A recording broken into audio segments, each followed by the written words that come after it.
3, 2, 1. We are live. Welcome to the Mixed Martial Arts Podcast, episode 37. I'm your host once again, and as always, Ben Cohn. Joining me today, we have Bilal and Alejandro. It's nice to have them consistently come on. I don't know if you guys remember, but back in the beginning, that wasn't really a given. So that's Bilal's fault. Yeah, it's pretty much only Bilal, but still, welcome, guys, and say hello. Hola. Oh, wait. I have a mug that changes colors when you drink, and it becomes a smiley face when there's hot water, and when there's no water, it becomes it's like a sleeping face. That's gonna be next week's main event, I assume. Yes, that might be better than about 14 fights in the last couple of weeks. So, anyway, first off, thank you to everyone who supports us. Please follow us on YouTube, Twitter, SoundCloud, all that good stuff. MMAngst podcast on both YouTube and SoundCloud. You can follow us on Twitter at MMAngstP. Follow, support. Oh, and buy my beef jerky. It's really fucking good. I ship all over the U.S., so it's really good. It's $15 for a quarter pound for all 7 of flavors. For 7 flavors, there's one flavor that's $20 per pound. Awesome flavors, made to order. What, you have different flavors of jerky? Yes. Yes, it's just dried meat. Some is like salted, some is salted and peppered. Like, how do you get 7 flavors? Are you serious, or are you just trying to be weird? There's only like biltong in South Africa, which is good, but like no, you put different stuff in it. Jerky is different marinades. Are you kidding me? I got 8 different flavors, and I'm working on another 2 different ones to add to that as well. I'm working on like an apple smoked flavor and also a cherry jalapeno Dr. Pepper flavor as well. Oh god. You don't realize like the sweet and the spice in there. Like I've had like variations of that, although usually they don't do the cherry. Can I say something that may sound bad? You're gonna make fun of it? No, but all of the beef jerky I've tasted in the United States is kind of bad. Mm-hmm. You're not wrong, because you buy beef jerky that's preservatives and bullshit. I make it fresh, and it's like. It's really good. You can ask Kemi. Kemi actually ordered some. I'll ask him. Yeah. So Kemi tasted your meat.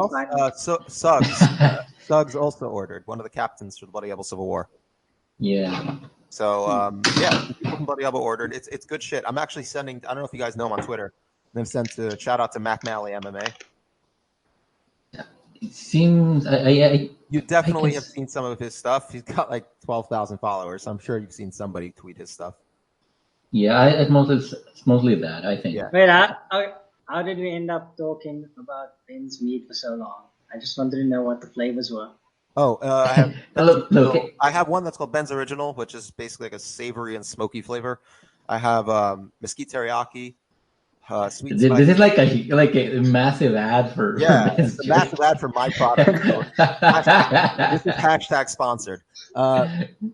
Sweet spicy onion, honey sriracha, honey hickory, brown sugar bourbon, scorpion pepper, and a sweet maple glaze. That one is $20 per pound, but it's only. The fuck is a scorpion pepper?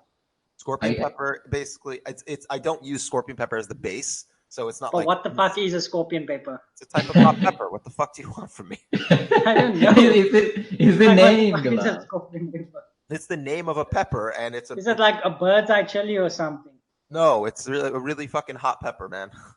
Is this a time where I actually complain about Americans calling chile, because we call it chile, but you people call it peppers. And yeah, pepper that's is what I was else. asking. I don't know if he's talking about like pepper or chili. I'm gonna guess you mean chile.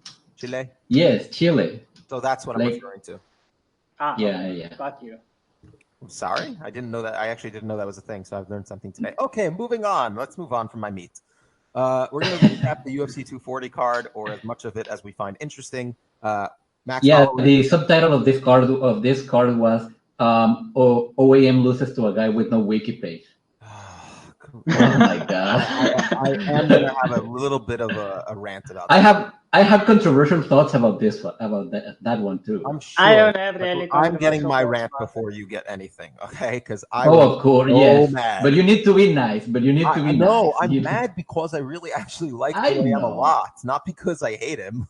I'm mad because I want him to succeed, and he threw that. Okay, we're gonna get there. Max Holloway. I don't think he threw that fight, but anyways. Hold on. Let's get to it when we get to it. We got some fights to talk about before that. Frankie Edgar was Max Holloway's third title defense, unanimous decision win. One of the judges, it was 50-45 times 2 and a 48-47, although I can't really agree with that 48-47. I think neither do I. I think at most you give Frankie Edgar round 1. But I mean, there's a better argument for 50-45 than 48-47 to me, at least. Yes.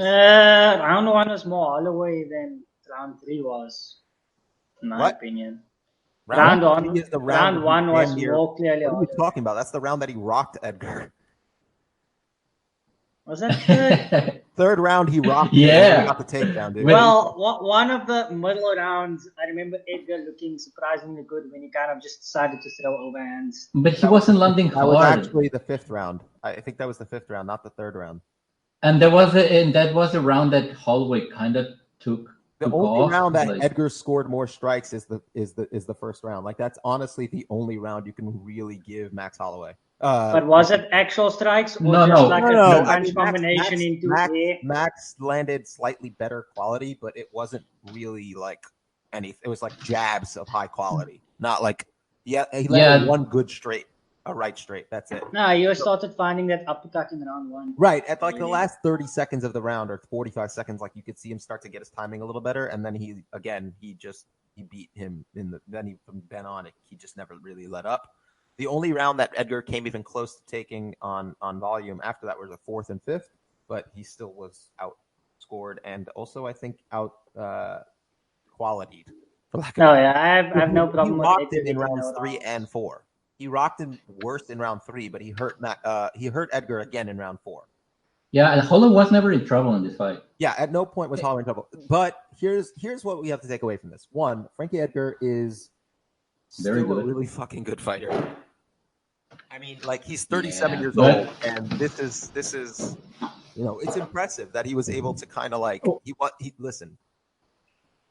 Even Frankie Edgar stands can't say that he was he won that fight, but he acquitted himself. I can say that Frankie Edgar definitely acquitted himself pretty well. Would you guys agree? Yeah, well, considering the kind of fight he was fighting, because this is one of those types of fights. Frankie Edgar is a fucking bantamweight, like a real bantamweight. No, depends on he's a big one. You're looking at. He wouldn't be a big bantamweight. I honestly don't agree with that. I think he'd be an above average size bantamweight. He wouldn't be. What I mean is Frankie is so old, right? That I don't like using this term often, but like the game has literally passed him by. And credit that he's good enough to still compete, but like the guys who are lightweights when he was champ are now featherweights. And that's what I'm saying. He's not. He doesn't even have a height. He should never have been a lightweight. That's what I'm saying. Like, this guy was 5'6", never cut weight for lightweight, and was fighting at lightweight. Like, even Gray Maynard, who was a humongous lightweight for his time, as Mike Goldberg and Joe Rogan would tell you over and over, he cuts from 600 pounds. Like, Gray Maynard made the cut to featherweight. Like. And made it. That's not Gray Maynard. It's like. But that's what I'm saying. Old, broken down Gray Maynard made that cut 3 times, I think, or 4 times. Oh. That's fucked up. Like, Frankie Edgar, honestly, should have been a bantamweight for like 4 or 5 years already. Not bantamweight. Sorry, bantamweight. But where the actual lightweights are cutting down to featherweight, Frankie cut down to featherweight. But no, because even guys like what's his name? Like, he's fought some dudes who are much bigger than him at featherweight. And credit again, like his skill set is that good that he's able to compete. But like, Jeremy Stephens is a much bigger featherweight than him. Aldo. That's what I mean. When he cut down, featherweights were small. When he cut down, featherweights were smaller, right? So he gets the stand of success and he's elite enough that he can beat like 95% of the people there. So it's like, why does he need to then?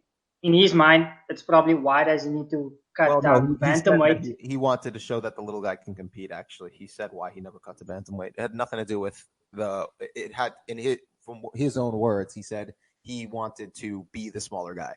and still win and show size doesn't matter, even though it very fucking clearly does. Oh, did you? I mean, like his best performances have actually come against guys who are like similar in dimensions to him. Now that I think about it. Minus the Uriah Faber fight. Well, no, he still scored Uriah Faber. Yeah, but it was a terrible fight.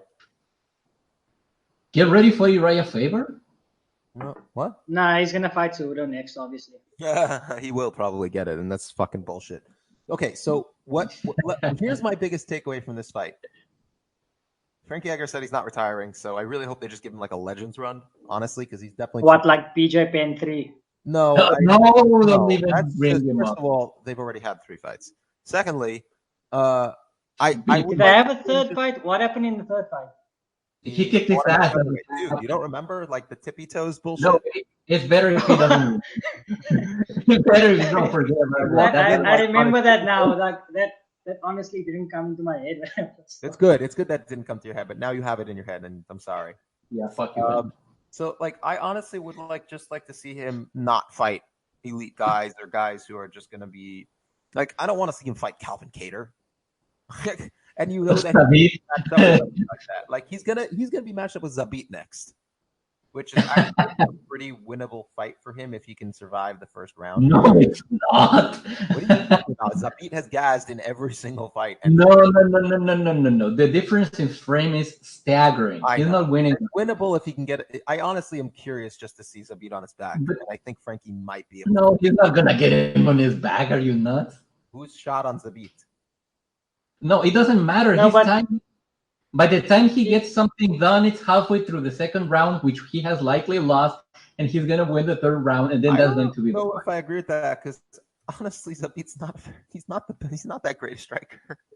I know that. No, but he's a great grappler. Well, I don't know how good a striker he is, but like, would you not have said the same thing? Hold on, would you not have said the same thing about Yair Rodriguez about the frame and all that shit? Well, you're talking to me or wait. I think but Jair was primarily. Wait, both of you shut the fuck up. Let Alejandro talk. Okay, no, Jair was primarily a striker, a striking-based fighter. Zabit is not, and Zabit has a much larger frame than even Jair. So what I'm saying is that Edgar is not winning that fight. Like, he's likely winning the third round and likely making it close at the end of the second round, but he's not winning that fight. I had actually another take. Like, shit footwork at the moment. Zabit at least cleared the Stephens test, so it makes it interesting. What? He beat Jeremy Stephens, and to do that, you kind of have to have a certain level of footwork usually. So it makes it interesting. No. I will give Zabit credit. His footwork is actually really, really good. He just doesn't have more than about 7 minutes of gas to use it. Well, because that's why I said it's interesting. You know that Edgar's gonna get matched up with Josh Emmett next, right? No. I'm just telling you what the UFC's gonna do. To be fair, he's never lost to a Team Alpha Male guy. So he's about to. If he fights Josh maybe he's the anti-Mirsad Bektic. If he fights Josh Emmett, he's getting knocked out. You know what? Yes. Have him fight Mirsad Bektic. Oh, that's mean. Leave Mirsad alone. Because he can win the fight. Look, I like Mirsad. You know what? I feel like a fight that might be actually a good. It'll be because but also Edgar won't take too much damage. Yeah, and Edgar does. Oh, okay. I can see that. Because Arnold Allen doesn't hit that hard, and it's going to be a scrambly, fun, weird fight. So I'm actually interested in that. And it's a game test for Arnold Allen. Yeah, it is. I like it. All right, book it. No, but I wanted to ask it just now, but how much better is Emmett than Jeremy Stephens? Why are we talking about this? I think Stephens knocked him out, but he's a better wrestler than Jeremy Stephens. Like a much better wrestler. Shouldn't we be talking about Max Holloway's next fight? We are about to be. Max Holloway, because I'm going to talk about how I think that Volkanovski will actually knock him out if he fights him. No, shut your mouth. Let's talk about Max first. Well, okay. We did learn two things about segueing that into talking about Max, because I'm going to talk about how the problems I saw with him against a shorter, less powerful, less good pressure fighter in Frankie Edgar. I think you mean pressure wrestler. Pressure wrestler, pressure anything. Volkanovski's a pressure fighter, period. No. So in the boxing, in the boxing trilogy, if I'm not mistaken, it's Swarmer beats Boxer, Boxer beats Brawler, Brawler beats Swarmer, correct? Yeah. So in the MMA sphere, I think that kind of falls into like Max is a Swarmer, Volkanovski would be the Brawler in this situation, and a guy like Aldo would have been the Boxer, but then we also found out that Volkanovski can kind of fight on the outside, which fucks with everything. But no, you cannot apply the boxing thing. But I digress. What I do see is that between the Poirier fight and the Frankie Edgar fight, what we saw is that when Max is being pushed backwards, he's nowhere near the level of fighter he is when he's moving forwards. He doesn't really have that kind of like fuck you power to back you off necessarily. So he kind of has to weather storms and use his defense, which isn't that good on its own. And he relies on his chin. When he's attacking, he's swarming. So no matter how good he is with that organic flow, he does get hit. And Volkanovski, A, isn't getting scared off because he's a fucking lunatic in the good way. And B, Frankie Edgar was landing every time he moved forward, he landed good combinations. And every time he was landing those right hands, he was landing those right hands right over the top. That's where I was. A lot of people are going with it. Let me just quickly finish. The problem is that he doesn't have the stopping power to really do anything, unfortunately. As much as Frankie Edgar has improved, and he did get that one random ass knockout over fucking Chad Mendes, he doesn't have stopping power. He hit him right on the fucking nose. Like, he doesn't have stopping power. It just doesn't. And that's gonna always come back to bite you against guys who can kind of match your pace or beat your pace, really. Volkanovski has the ability to go at pace. He's an excellent pressure fighter. He clearly can fight multiple different facets of multiple different strategies if he needs to. But the bottom line is that he's going to come forward against Volkanovski. He has the wrestling to make him worry about the takedown, even if he doesn't necessarily get taken down. He has a really, really good clinch game. I mean, the dude was muscling around Jose Aldo in the clinch. And he has far more power than Frankie Edgar. And when he lands, he's going to hurt Holloway. And we saw that Holloway doesn't really react well when getting pushed back. He reacts well in the sense that he obviously doesn't freak out. But stylistically, I really feel like Volkanovski is a real problem for Max Holloway. Bilal, I know you were talking about this, but so Bilal go first, and then Alejandro, you can kind of segue in there. I like the beef jerky commercials better, first of all. Second of all, so what I kind of learned from Max was something I mentioned being curious about last week, is that how does he adjust his volume game when faced with someone who level changes and is a good wrestler? Mm-hmm. And like, he dealt with it quite well, but you could see that the actual exchange volume dropped a lot. And when he got carried away, that's the only time Frank is able to take him down. Now, like against Brian Ortega, he could just do that and not really have to worry much. Same thing wasn't there this fight here, which means kind of dropped his volume in exchanges a bit. Not overall the whole fight, because he still kept his jab out there for like 99% of the fight. Yeah, he jabbed a lot. Yeah, but the actual exchange length dropped. And I think his jab, he also jabbed a lot. That's what I'm saying. Yeah, and he also did that kind of wavy head forward stance a lot more, which I assume was to stop the takedown, because your hands are then already in position. But at the same time, his face was just there for Frankie to overhand, and Frankie landed it repeatedly because he stance like that. But he didn't land it repeatedly. I'm not sure if you're agreeing with me that Volkanovski. No, I agree. I agree with you. No, I agree. I wasn't sure. I was like, where are you going with this? No. So that's what I'm saying. What pressure wrestlers specifically, because unless you're like a Poirier who has like legit power to move you backwards, I don't think someone who just hits hard will necessarily be able to kind of cow Holloway away. Because Aldo hits like a fucking truck, and Holloway ate that shit. That's the worst part about it. Honestly, if Aldo decided I'm going to shoot a takedown, probably could have changed the dynamic of that fight a lot. But well, he tried, but his takedowns tried in round 3. He tried in round 3 after getting his shit kicked in. But like his takedowns have always been very clinch based, and Holloway excels at stuffing clinch based takedowns. Aldo has a solid shot. He didn't use it. Again, well, he usually doesn't. But yes. Okay. So, Hanjo, what are your thoughts? Well, just a little. Yeah, I think that it comes down to reach and power, because Holloway is kind of that fighter that when he's sort of stationary, he can sort of beat you. When he's moving forward, he can beat you. But when he's moving backwards, his defense is mostly lean back.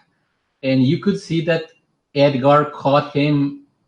He didn't really caught him a lot with the overhand right, though he tried. A lot of it ended up hitting his shoulder or like his clavicle area. But against Volkanovski, like the extra reach, like he's gonna catch him if he keeps trying to lean backwards, and he's gonna be leaning backwards because sorry to interject. Volkanovski has a longer reach than Holloway. That's my point. Volkanovski is gonna catch him. He's 5'6". He's 5'6" with a 71.5-inch reach. Yeah, I know. I'm looking at it in centimeters. Okay, sorry, but yeah, it's long. And the difference is like no, I know but substantially longer. That little jump that Max takes backwards is considerably less than what you need to actually reach his chin or the side of his head with an overhand, which we know Volkanovski will throw. Right. Also, if he's moving backwards, Volkanovski is not going to have any issues with just collapsing the pocket and pushing him against the cage. And as we have seen, he doesn't really need to take you down. He just needs to sort of control you and work the clinch. And Holloway, for all his like good qualities, he can be hit when he's in there, right? And he's gonna get hit. So when they're in the clinch against the cage, so we lost you, Alejandro. Even like in the middle of, oh shit. No, you're good. You're back. Okay. Where was I? Where did you lose me? Talking about in the clinch. Yes. So what as I say, so I was saying like for all his good qualities. Oh yeah. So Volkanovski's gonna work there, and as we have seen from the Aldo fight, he will control you and he will hit you enough times enough to qualify his work. But against Holloway, who is substantially less meaty, let's say, or girthy than Aldo, like he can actually get off some good shots there. And even if he manages to somehow like squirm his way out of that situation, they're still gonna be in the middle of the cage where Volkanovski can strike from the outside. He's actually fast enough to catch Max if he needs to. He has longer reach and he can collapse the pocket much faster than most every opponent he has faced, except maybe Aldo. So like I don't see like how Max can actually keep this guy at bay with just the what he has, like, which is not fantastic reach for his build and not fantastic power for the level of competition that he's facing. Like he has the chin, but he doesn't have the reach and he doesn't have the power. So he has to move a lot, and if he tries to move a lot, he's going to get tired against a guy that isn't known for getting tired. Why would he get tired? Volkanovski? Max? Because no, either of them. No. Oh, here's the thing. Okay. Tired. No, but here's the thing. Let me finish. Usually, when you're fighting a high-paced fight, like a normal fight, usually, unless you're Jose Aldo fighting Frankie Edgar, is usually the guy that is getting more tired. Like that's just how this works because you're taking more steps. And Holloway takes a lot of steps. Now in my fight, yeah, but like Holloway has fought on the outside. You don't think Volkanovski? I don't think Holloway will gas. No, but there's no. I don't. No. There's no. Wait. I think he's just gonna get finished before that even comes into play. No. What I'm saying is that I'm trying to. Well, okay, like Wait. Shit, wait. Let me explore this. Why we keep talking? That's what I'm saying because Alejandro, the reason why we keep talking over you is because you keep cutting out and it comes in as just blank space and we're talking because we think you're done. Fuck. Okay. Just letting you know.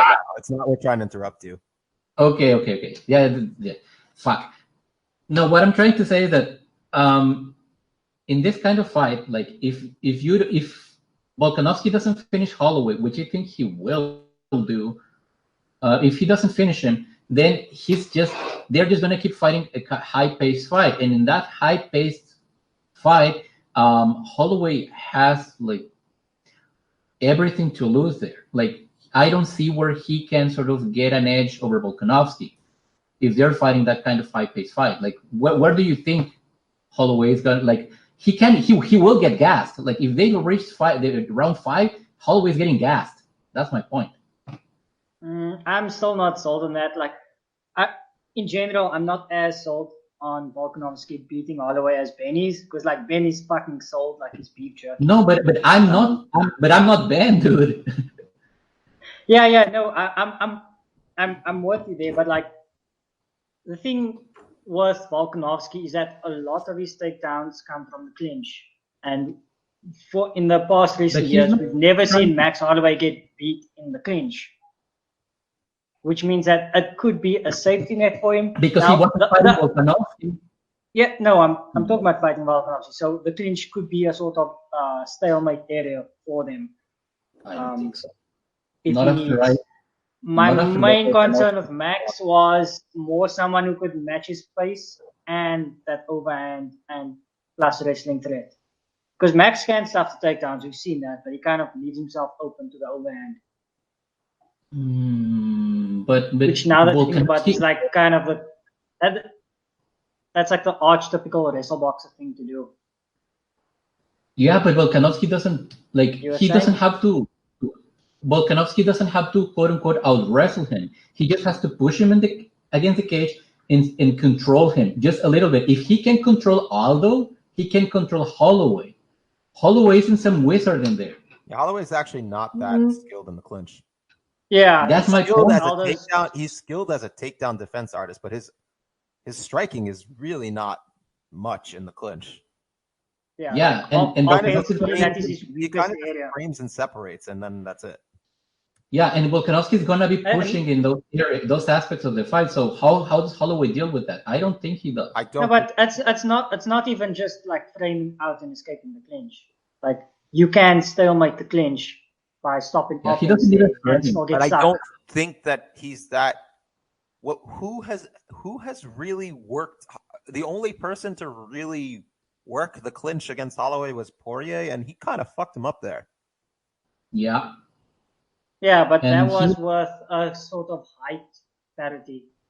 Because being a tall dude is generally listen, I'm not saying it's a 1-to-1 comparison. I'm saying when we've seen Holloway there, it's not impressive.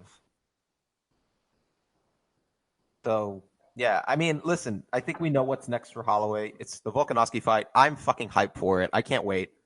And Volkanovski if that fight happens before 2019, Volkanovski will be the champ.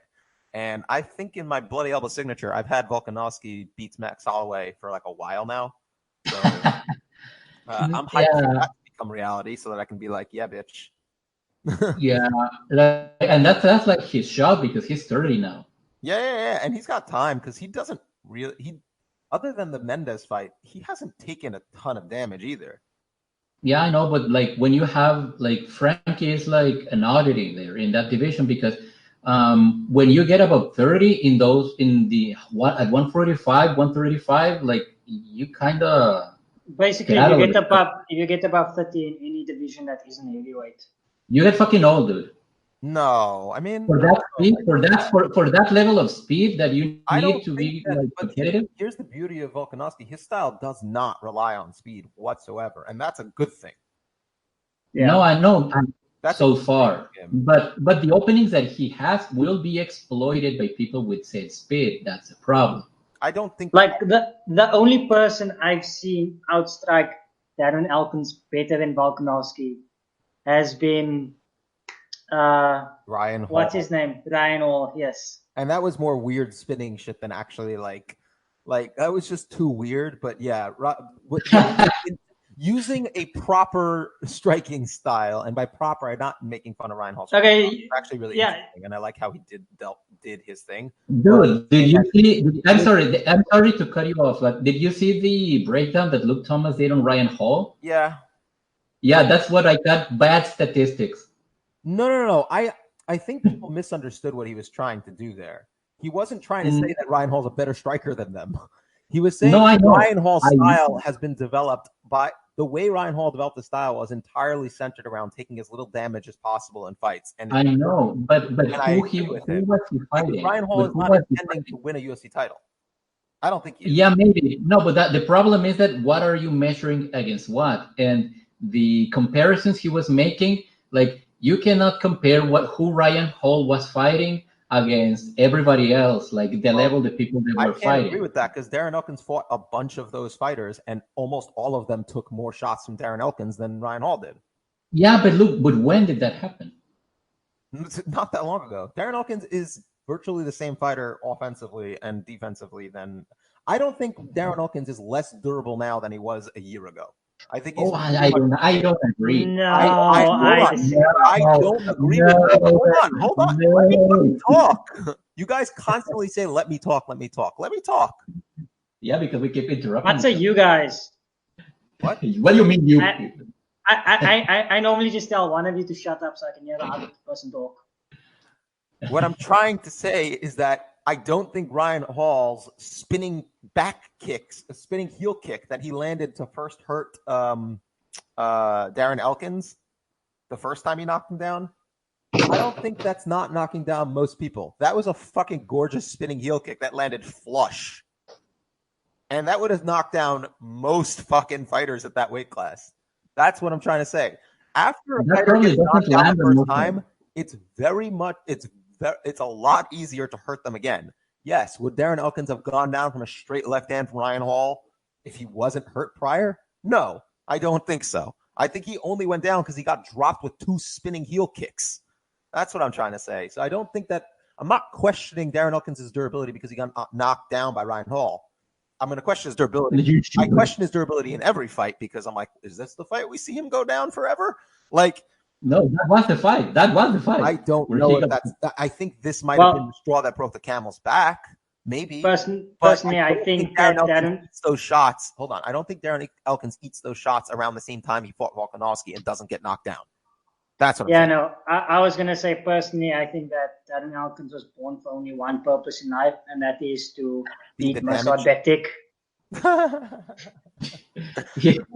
Okay, we have to move on because we've been talking about like.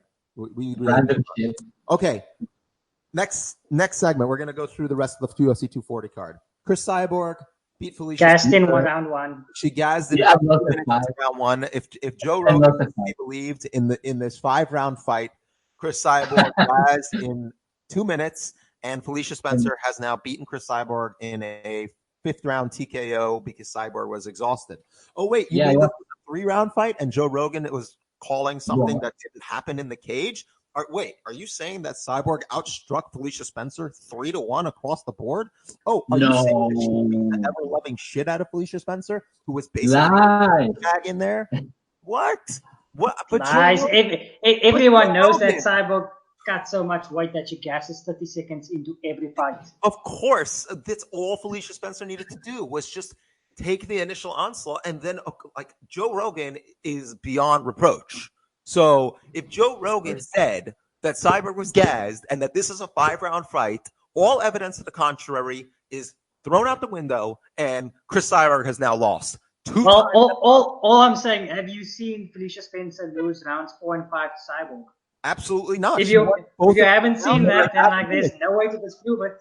Never happened. Did you see Cris Cyborg make it till the end of the 5th round, Felicia Spencer? I don't think so. I didn't. Nope. Yeah. I didn't. And Felicia Spencer is the next contender for Amanda Nunes' title. So bravo. And Cris Cyborg really needs to move up to 155 because her gas tank just can't handle it.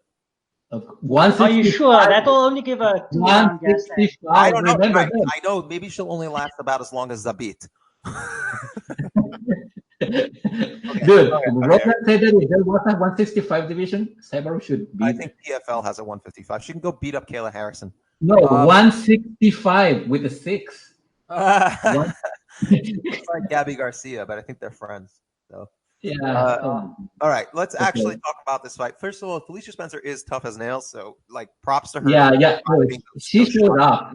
Those would knock out pretty much anyone. So goddamn, you tough. They'll knock me out. Other than that was it. No. I know. What I'm saying is that from her, she actually did do well, better than I expected, but a lot of that also has to do with Cyborg freaking the fuck out in round 1 and just going ham.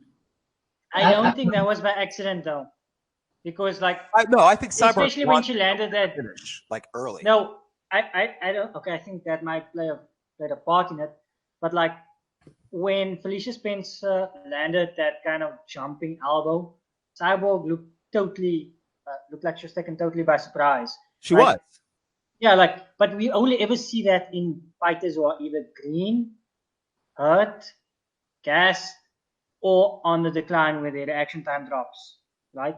Like, we know Cyborg, even in this fight here, when she strikes and moves, she moves fucking fast.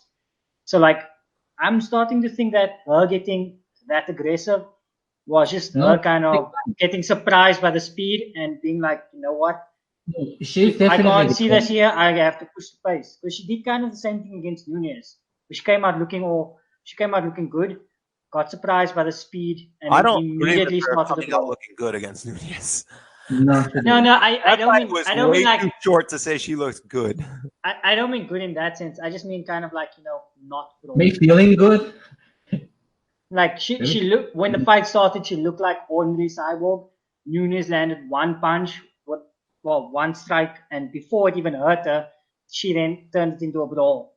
And like, if you're gonna be getting surprised by speed, that makes sense. Like, if you've ever sparred, if a guy's faster than you, like, there are times when you just kind of say, "Fuck it, if I'm gonna get hit, I might as well just push the action and make sure I hit them back." And in that sense, it makes sense why Cyborg would want to get into these wild brawls when we've seen that she doesn't have to do it to win. What I saw is that if you go back to and watch old Cyborg fights, like that is a resource that she had. That what Bilal is saying, like just explode forward and do whatever you need to do and hurt the other person. But Father Time is an asshole, and she cannot keep doing this, right? You can clearly see a drop in speed compared to how she used to be. Like we're 34, has been fighting since she's like 20. I don't know, really young. That's a stupid amount of weight. There's, like eventually it's to be expected. No, yes, and that's kind of what happened. I don't think it's necessarily so much a drop in skill, but like that thing. I do think she's regressed a little. I'm not sure. I think that I think it's bad that she comes out 2 fights in a row and is brawling more than pressure fighting. I know, but the thing is, why did she try to brawl? Because people that usually resort to brawling is either because what Bilal is saying, that they don't see an out of the situation where they're being always the slower person, or they think they can take the shot. But even in the actual individual exchanges, I she did not seem to be as sharp technically. No, because she wasn't she has. It's not necessarily a regression so much as it's like just her athleticism being able to. Significant regression. I'm talking about a small regression where I'm just seeing like she's not. Okay, I'm not talking about speed. I'm not talking about. Speed. I'm talking about okay. In the clinch, she's clearly regressed, in my opinion. I don't know. I don't. Her speed in the clinch is not really a factor.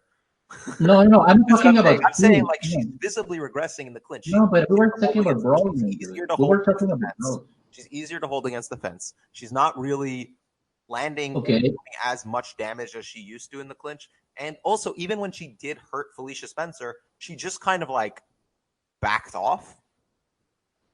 No.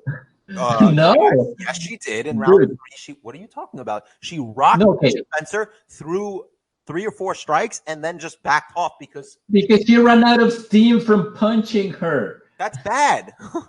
A lot of that has to do with the fact that she's not throwing as sharp as she used to. Also, when you just throw haymakers and you brawl, that also tires you out. Most of Cyborg's career was like just beating the shit out of people, and she didn't get tired then. Yeah. Also, she's been fighting people that have been significantly smaller than her. Spencer is not significantly smaller than her. Is 28 years old. Hold on. I want to interject there. First of all, Felicia Spencer and Cyborg are shaped quite differently. So this idea of, well, she's not significantly smaller. Yeah, I'm 180 pounds about, okay? Or 170 pounds, 8 pounds, okay? Hold on. If I cut 8 pounds to welterweight, I'm technically the same size as Tyron Woodley. It doesn't mean I'm the same fucking size as Tyron Woodley, okay? Yeah, Ben doesn't have that ass. Size as Cyborg. Period.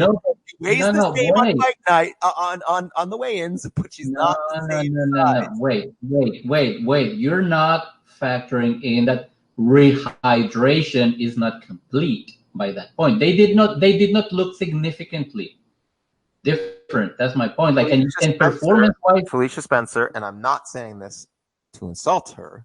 I'm saying this as a matter of fact. She's doughy. She's quite doughy. Cyborg is probably walking around at an 8% body fat ratio. Yeah, so but that's probably we know that Cyborg gets up to 180 pounds when she's fully No. She doesn't get that big. She's been on the scale weighing what I weigh now, 178. She's shown that. She posted a picture to her fucking Instagram of her standing on a scale. When was that? Like, I'm curious. Was that like on vacation? Like, that's just what she weighs, man. She's really like years big, ago? man. She's really fucking big. Okay, so again, but if you're making that argument, when you're cutting that much weight and you have to rehydrate and your rehydration is not complete, you're still at a deficit. So your argument is that you feel that she's only regressed physically, not technically at all. No. Well, when you don't let me finish, that's what happens. No, I think that. What the fuck? All my point is that she's also regressed a little bit technically. I'm not saying she's regressed horribly. No, but we can say. Okay, we can say, right, because you're saying it. But we need another sample, like, in order to make sure that that's exactly what's happening. You've made an argument in the past based off of one fight, and then made an observation and gave Which me. One? Which one was it? Which one? I don't remember the fight, but I know for a fact we had the exact same argument. Live. I'm not. No, I'm serious. We actually made this. We made this argument. I'm trying to remember the fucking fighter where we had the exact same argument but flipped. Yeah, and it was about. It was fuck. What was the fighter? I'm not lying. I wouldn't lie to you. There's no reason. No, I know. I'm saying, like, flipped, and you gave me shit for saying, like, well, this is the observation I made, and I'm making a prediction based off it. That's what I'm saying. But it was probably a weirdo X factor. I think it was probably a weirdo X factor, and we were making a prediction. It wasn't a weirdo X factor. It wasn't. It wasn't a weirdo X factor. It was a fighter showing a different. It was a fighter showing a different tool set, a new wrinkle in their game. And you said, going forward, I see this being something that they can do against X fighter. I think we were predicting. No. Okay, yeah, I see what you're saying now. No, but there's a difference between making a prediction and making an evaluation of something that has happened. This is everything we're saying here is a posteriori, okay? Like after, a posteriori is Latin. It's after the fact. No, I know. Yes, I didn't hear you. Yes. So we're making evaluation. We're not making a prediction. Okay, but we've had fights, though. We've had Amanda Nunes, which was short, and Felicia Spencer, which was longer. And I saw a lot of that short fight with Nunes and in the longer fight with Spencer. So we have. Okay, and I would agree with you. Okay, here's how I would agree with you. If the Amanda Nunes fight had lasted somewhat longer, then we had seen Cyborg work for a bit more, right? That's fine. That I can agree with. And I do lean towards like being some kind of regression, technical, but I'm not entirely sure that that's what it is. Like I do lean your way, but I'm saying like I'm putting like a stop to it So that maybe in Strikeforce, Bellator, because she may not resign with the UFC. Okay. All right, we're going to move on because we talked about this for a while. Jeff Neal defeated Nico Price in the best fight on the card. And, oh, boy, Jeff is a problem at welterweight, isn't he? Yeah, I like him. Yeah, I really like him. He also, when Nico Price was doing good work, like he was getting his strikes in, he was shelling properly. Like he wasn't taking the whole brunt of the punches. Yeah. Well, I mean, the thing that actually apparently knocked him down was actually a headbutt. I know, with shenanigans. Like it was because that's just how Nico Price fights. But listen, Jeff Neal is a very, very, very good athlete. He's very skilled. He's smart.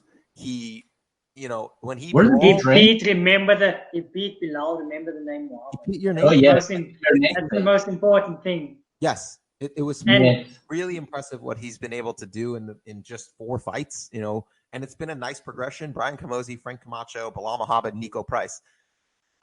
He fought the lesser Camozzi.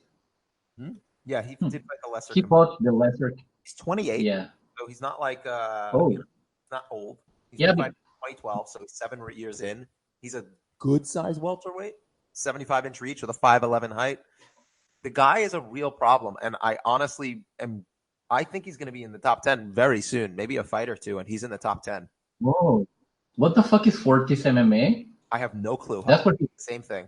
That is where he trains. I know. Good for them. But we've been kind of seeing this recently. There's a lot of smaller camps who are putting together really good fighters all of a sudden.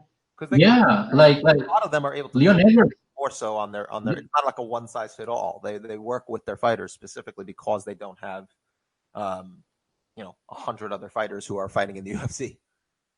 Yeah, I mean, I think we've had this conversation offline before, but like mega camps sort of tend to put out one successful type of fighter, and I think that might just be because like if a talented fighter happens to fit the mold of whatever archetype they are good at making, they succeed. Whereas like in the smaller camps, you actually have a lot more individual attention, and they don't have to really fit that general archetype. I think I know why Jeff Neal is that good. I think like he started in 2010 fighting like amateur fights. His amateur fights, and he clocked in 10 fights before turning pro. I don't think there is a parallel necessarily at the moment with amateur MMA versus professional, because in many respects, a lot of amateur versus professional regional MMA, the only difference is you get paid for professional. It's not really. Yes. It's not. No, but what I am saying, amateur MMA is like it's pretty low level. No, I know, but my point, he lost once. So, yeah, I agree with that. But what I'm saying is that he got a chunk of repetitions in a short amount of time. I happen to agree with that. I do think amateur MMA should be something that the problem with MMA is that it's not like boxing where amateur is like on a high fucking level. That's the big issue I have, is that you can't really get high level good experience in amateur MMA. So it does make sense to kind of turn pro because, again, you really make no money anyway, so you might as well. But I do like it when I see an extensive MMA record.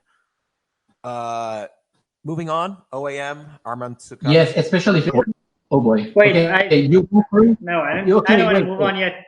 I don't want to move on yet. Can we just take a second to reflect on the fact that Nico Price has stupid power in fucking everything he does. Yeah. Because like he got a double knockdown off a headbutt that came after he got dropped. Like, also, he wasn't planted. What the fuck? Okay. He wasn't even planted. If you have watched Letway, I don't know. Have you guys watched Letway? Okay, I watched like one fight or so. Yeah, okay. We do need to actually move on, so don't go on any segues, please. No. It's fast. Letway, for those that don't know, it's like kind of like Thai fighting, but with headbutts. And you can see like a good headbutt needs to be planted, and this guy wasn't even planted, and he just dropped falling forward. But that's like every fucking fight. He like gets stupid knockouts in stupid positions, and you're just like, what the fuck, guy? It's pretty crazy. All right. Like, what's the... We got to move on for real because I still want to talk about the Covington Lawler fight a little bit. OAM lost to Arman Tsarukyan, who's 22, which is pretty fucking crazy. Just get your round out, Ben, because I want to talk about that. Like it has no him on the feet. He won round 2. He's beating him on the feet again in round 3 and shoots for a takedown. After landing a really good combo too. Yeah. Like he spent the first 2 rounds working his hardest, except for like one exchange in the clinch, to escape the clinch and to escape the takedowns. And in the 3rd round, he's just like, I'm going to shoot a takedown. Why? Yeah. And then after getting taken down, he made 0 attempts to really get up. He played guard, which is what bothers me is that Firas Zahabi has the 60-second guard where if you don't do anything after 60 seconds, just get up. Like that's kind of his thing. And OAM sat there for 10 minutes. He sat there for 180 seconds. So it's a very short rant. Yeah. Basically, I really like OAM, and I feel like he's very clearly come along very, very, very far in his game. But he just seems to be fucking dropping the ball when he really needs to go. Like he could have won this fight. Like, he was not landing. He was landing much less effectively, and it was basically all the control and the grappling and stuff like that. OAM won round 2, hurt Tsarukyan. It bothers me that OAM made the worst possible decision he could in the deciding round of the fight. Yeah, I really like him. That's what pisses me off about it.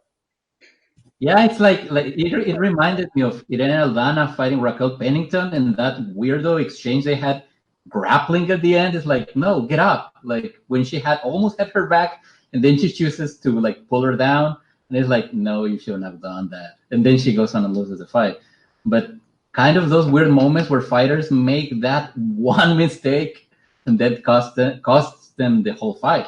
Yep. That's kind of like... Well, to be fair to Tsarukyan, he might not be the best grappler in the division, but not even in the top 5. But yeah, he's very good, and he always maintains initiative. Because like I said the same thing after the Makachev fight. Before you go on, wait. This wasn't Tsarukyan maintaining initiative. This was OAM taking the initiative to shoot on him. No, I'm not talking about that one exchange. I'm talking about most. But that's the one exchange that decided the whole fight.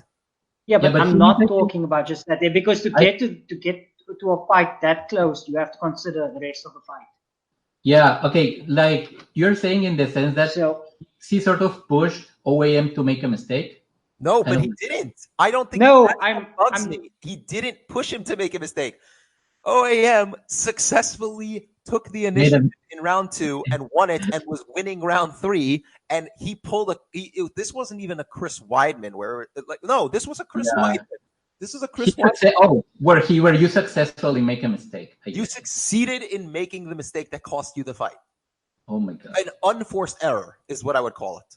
I am not talking about that one exchange. I am saying in order for that one exchange to become so important, you have to have a really close fight. Yeah, I agree. And I'm talking about the rest of the fight in that sense. Because we saw it in the Makachev fight also. When Makachev took the initiative and took Tsarukyan down, he like instant guard pass him and shit, right? And dominate him on the ground. When Tsarukyan maintained the initiative, Makachev was first put in a defensive position we had to work back from. And during that time, Tsarukyan was getting the better of him because obviously they have to be able to switch from defensive to offensive before you can really win an exchange. Similar thing happened in this fight here, where he came out, threatened the takedown, tried taking OAM down. Whether or not he succeeded or not still meant that OAM was put on defensive. And that's what made the fight closer up until that point. I'm not disagreeing with any of that. Yeah. So now, that's what I wanted to mention with Tsarukyan and how he was able to win it. Because like you can talk about that single exchange all you want, but like he still maintained the initiative through quite a few exchanges, enough to make it a very close fight. And like maybe OAM is just so grappling so deep. It wasn't a close fight when they were on the feet. I'm not. OAM actually surprised me with his striking. is a close fight because one guy won round 1 and one guy won round 2. It wasn't a close fight in either of those rounds necessarily. In fact, round 1 was far closer than round 2 was. OAM clearly pulled ahead of that fight. Yeah, after that's what I'm trying to explain. Also, it wasn't just that one exchange. It was the one exchange and the 3 minutes of nothing on the ground that followed it. Like, that's what I'm saying. Like, it wasn't just like, okay, he made a mistake. It was he made a mistake and then did absolutely nothing to correct his mistake. If OAM got up and went back to doing what he was doing, he would have won that fight. If he got up after a minute and a half of Tsarukyan doing nothing on the ground, he would have won that fight. Yeah, maybe the TriStar wrestling and striking mix-up is just so deep baked into his game that when he takes someone down, he's like, or if he gets taken down, it's like, okay, I need to fight on the ground now. But maybe that's just explain is that Firas doesn't have a when you're on your back, he's exactly the opposite of the way he is when you're on top. He's super his thing is 60-second guard. Like that's like I'm not kidding. Like he has a system. Yeah. So 60 seconds to sweep, submit to stand up. Correct, exactly. That and OAM did none of that. Okay, maybe something. That exchange was legit confusing. Maybe he thought it was 60 seconds, but it went for longer. Maybe he was just confused. I think he was right in front of his corner too. I think Firas was yelling at him. No! He was basically like telling him like get up. 61 seconds have passed. All right, we're gonna move on. Okay, just let me say something controversial before we close with this fight. Yeah, I know. Don't complain. I think Tsarukyan shouldn't be in the UFC. I think he's too young. I think he should be in LFA owning people. I don't disagree with that. I don't disagree. Fighters. I'm actually scared that they're gonna match him up with a Warrior some shit next. Winning this fight was the worst thing that could have happened to him. Yes. I was thinking like, okay, his previous fight. We're agreeing with you. We're gonna move on. I'm right. I like it. In the most middleweight of middleweight fights. Don't fucking talk about this. No, I'm not. I didn't watch it. Just next fight. This fight did not happen. Stop moving backwards with his chin up. That's all. Shut the fuck up, Ben. Just move on to the next fight. Davis. Another example of Joe Rogan being bad. Arajo was tired, but she was still beating up Alexis Davis and did it even worse in round 3. So shut the fuck up, Joe Rogan. When they're tired, it's more important about how they fight when they're tired than whether they're actually fucking tired. Dominic Cruz gets tired 2 minutes into round 1, but fights exactly the same way as he does in round 5. So it doesn't fucking matter that he's breathing with his mouth open during the walkout. Maybe just looks at their face and how wide their mouths are. Fighter has a wide mouth. They must be tired. Yep. The level of tomato in this fight. Holy shit. It was so dumb. Big win for Arajo. I don't want her to put this straw with, man. I don't know how she did it, but she's a force. I mean, she'll get fucked up if they match her with Valentina in the next year or two, or 3. So that's gonna be in 2 fights time. No, but she can be scary in this division. I want her here. She can get to the belt quick and make it to the title. The question is how quickly Valentina beats her. Dawodu Hori was a weird, fun fight. Crazy. Holy fucking shit, Batman! Jesus Christ, that head kick at the end, and Tucker returned. I want to say that I liked some signs that Wadi showed, but all of those came after he was close to gassing. Because when he came out, he was basically just sprinting up and down, switching stances, and then winning overhands. And then when he started getting tired, he's like, wait, maybe I can hit the body and jab. And he actually looked better doing that. But at that point, he was so tired, he couldn't get any power. Guys, Chuck Liddell and Randy Couture are starring in a movie called D-Day. I'm watching that. Yep. Is that Dick Day? No? Okay. No, is not that D-Day, you asshole. D-Day. Oh. Serious, bro? You motherfucker. Moving on. Davison Figueiredo and Alexandre Pantoja had a fucking great fight, and Figueiredo won the decision 30-27.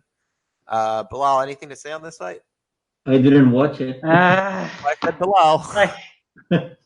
Before you asked me.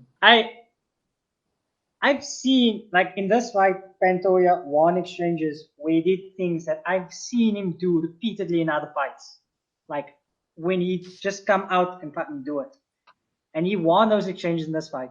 But like 95% of this fight, he didn't fucking do that. Like what I'm specifically talking about is, I don't know if you've ever seen Pantoja fights, but he really likes a kind of a quick 1-2 and then slide out of range before you can fire back. And like I think he finished. I can't get to the fighter's name, but he finished another flyweight with that also. And like that's usually his bread and butter, just spamming it. And when he did it, you're talking about Wilson. Yeah. Well, Wilson Ace and some other guy. Lucas Sasaki. But it wasn't it wasn't TKO. He got the rear naked. Well, yeah. But basically, my point is he's done it a lot and he's really good at it. He did it like maybe 2 or 3 times in this fight, and he connected cleanly on almost all of them. But then for most of the fight, okay, in round 1, he came out looking for head kick. So he'd stand a bit stationary and then try to throw a naked leg or head kick and then get countered. Then that didn't work. Then he tried getting into a fucking brawl with someone who is a much better athlete. And then that eventually lost in the fight. But like, true. In fucking bursts, like when you decide, okay, I'm gonna maybe try to box this dude and not worry about kicks. He'd be better defensively. When he tried to spam the 1-2, he'd land it, and then it ends immediately. Fucking then, like, I can't express how salty I'm at this fight. Like, literally fucking. It's like I can see him do that shit in this fight, and I've seen him spam it in other fights, but he just like does it for 3 exchanges in this fight, and it's kind of disappointed with that. On the plus side, though, Figueiredo did look a lot better than his previous fight. So, all right. Anyway, that's the end of this card. We'll briefly talk about Covington Lawler. I mean, let's put it simply, at least for me. This goes one of 2 ways. Either Lawler fucking ruins him, or Covington grinds him out. Yeah. I honestly don't see much in the middle there. I don't think we're going to see a Hendricks-Lawler type situation. Yeah, I agree. I don't think Lawler is there to do that anymore, and I don't think Covington is skilled enough striking-wise to do that either. Yeah, I mean, I don't want to use this example, but like Damian Maia outstruck Colby Covington. For about a round, yeah. Yeah, until he gassed, but like, when Damian Maia is lighting you up, but then Covington went toe-to-toe with RDA in some striking exchanges. So he still ate like 90% of those shots. Correct. The question comes down to whether Covington can survive the shots. Yeah. It's like that's an intriguing fight, but I don't think it'd be a good fight, really, because like good one way or another, someone's going down. Well, no, either we're getting like a lackluster Covington decision, or we're getting like Lawler instant I don't agree with that. him. I don't think Covington is boring at all. I'm sorry, he's not a boring fighter. You could say a lot. No. Like, he's a fun fighter.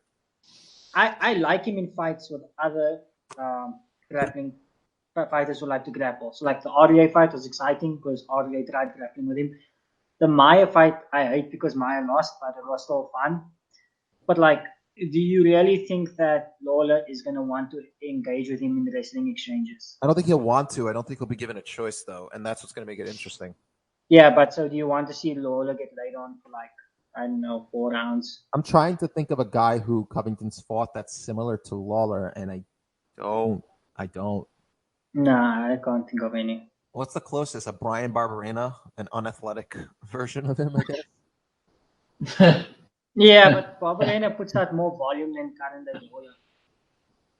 Well, Lawler is kind of old. Also, Lawler, no, wait. He's never been like it. So much harder, so he doesn't need to put out as much volume also. Yeah. Yeah, but that's why I said it's either going to be like Lawler instant murdering him, or it's going to be Covington like laying on him for most of the fight. Yeah, but by the way, just a quick, so it's still intriguing, but like rarely do we see guys with that much power put out a ton of volume. There are exceptions like Poirier, but they're not that. Nah, like in his prime, Lawler was a lot higher volume. But he never. He wasn't a volume guy, but he was a lot higher in volume. Like compare the Condit fight to, I don't know, any of the Hendricks fights. Or the super low volume fight from him. What are you talking about? He landed like a third of the amount of strike, or like a quarter of the amount of strikes with Condit. No, that's what I'm talking about. Like, it wasn't a high output fight from him. What are we comparing? Was when he was past his prime. I'm comparing that to when Lawler was in his prime. Like, his volume dropped off a lot. I mean, his highest volume fights were the Hendricks fights. Yeah. So, but like, even before that, like, he never really had any high volume fights. Like, those are anomalies. No, but like, even like the Ellenberger fight, he put out more volume than he does in current day. Huh? I guess it went 3 rounds, so yeah, he threw out a decent amount of volume, but nothing crazy. Yeah, but that's my point. Like 10 strikes a minute, that's not high. I don't even know if that's that much higher than he currently throws.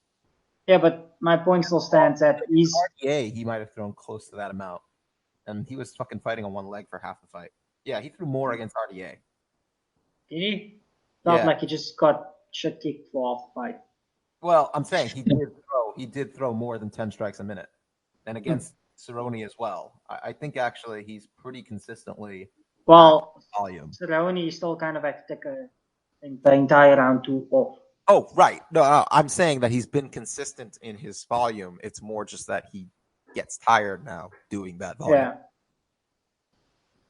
But like, that's why I kind of see him either finishing Covington early or just not really putting on an exciting fight. Do you guys think that Covington's going to pressure off right out of the gate, or do you think he's going to try and take his time?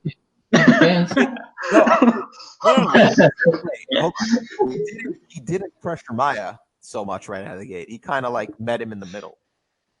But Maia is like a massive like grappling threat. Big. Yeah. I don't think that Covington wants to rush in and get hit by Robbie Lawler because he will. But you don't. But does he want to stay at range with Lawler? Lawler's what if not a range fighter. But does Covington specifically, or like a range fighter almost? Covington, the guy who got outstruck by a fresh Damien Maia, who has the striking defense of a scarecrow. But what's the alternative? What is he gonna do if he's not going to be striking with Robbie Lawler near the pocket? Like, what is he going to be doing if he's not going to be grappling? Lots of kicks from the outside. And I mean lots, because he does have some decent kicks and some good length to them. The problem is that do you want to throw naked kicks like that though? Like I don't think so. Yeah. Lawler might just sit there. That's the thing with Robbie, is that if he doesn't feel threatened, he will not explode. Yeah, but that's what got him fucked up in the leg against RDA. Like he didn't feel initially against RDA off a random thing. I don't think it wasn't kicks that blew out his ACL. You think so? Yeah, no. He didn't say it was off a kick. I think it was just like it blew out. Oh shit! What if it blows up this time? Also, against Aspirin. I don't know. Yeah, Ben, you're the expert in have to remember that Lawler is actually a good wrestler. Like he is a really good wrestler. The dude fucking took aspirin and took him for a ride.